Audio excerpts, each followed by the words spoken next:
Developers often treat Docker images and containers as the same thing. They're not, and that confusion will cost you. A Docker image is a read-only blueprint. Think of it like a recipe. It contains your application code, dependencies, configuration, and every file system layer needed to run your app. Images are built in layers. Each instruction in a Docker file adds a new layer on top of the previous one. Once built, an image never changes. It's immutable, versioned, and can be pushed to a registry like Docker Hub. A container is what you get when you run an image.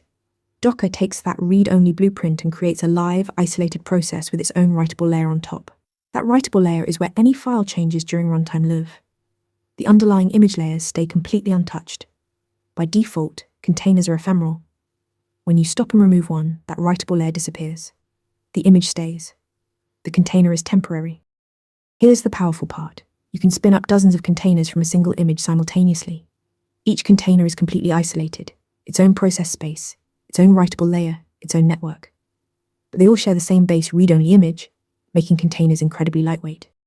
So remember, an image is the immutable blueprint, a container is the running instance created from it, and one image can power many containers.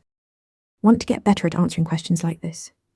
With Interview Mentor, you practice real interview questions out loud.